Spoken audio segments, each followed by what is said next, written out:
Reggie Animation, may bago tayong ginawa na movie at ito lang may pinili na ako na crayons, tignan nyo. Welcome, Reggie Animation.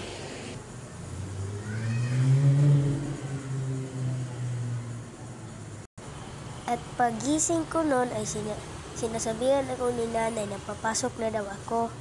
At pumayag naman rin ako kasi gusto ko na rin eh. May kaibigan ako doon sa school namin. Masaya kaming naglalakad din nanay noon papuntang school. Tapos sinabihan ko si nanay na, "Nanay, mabait ba yung teacher doon?" "Hindi ko alam, basta magpa-enroll lang tayo doon." "Nanay, ang ganda ng mga bahay dito oh."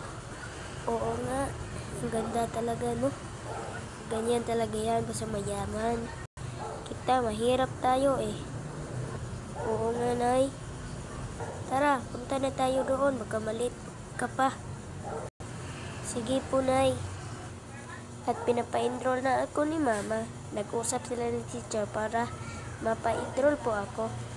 At hindi ko alam, ang dami ng mga estudyante doon na umupo. Grabe. Ang dami. Ganyan talaga yun, basta kinder pa. Dabing mag-school. Kayo, naalala niyo pa ba nung kinder pa kayo?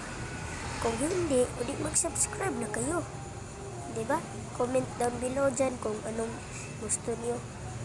Kung alam niyo ba nung bata pa kayo, grade 1 kayo, ako din, nung bata pa ako, masaya nun ako.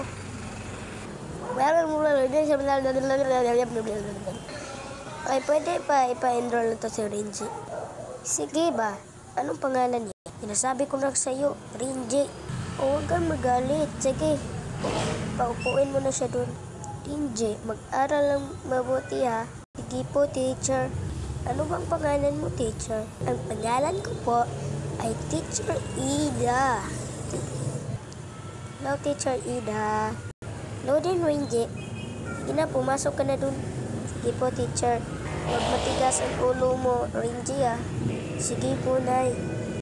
At umupo na ako doon. Andun po ako sa ikalalawa.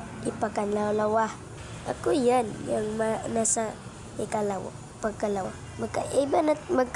Magkaibigan na tayong apat. Sige ba? Ano bang mga pangalan niyo?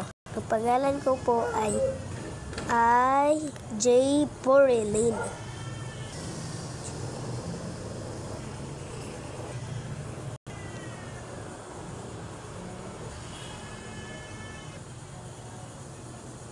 Ang pangalan ko ay Steven. Hello, Steven. Hello din sa'yo. Ano naman pangalan mo? Ang pangalan ko po ay Jungkurt. Hello, Jungkurt. Hi din sa'yo. At ako naman si Kirk. Ay, siya nga pala si Kirk. Kaibigan ko. Pagka-uwi ko ng bahay ay hinakap ko si nanay. Nanay, na-miss kita. Miss din kita, anak. Mag-subscribe at like at comment, share na kayo dyan. Bye-bye!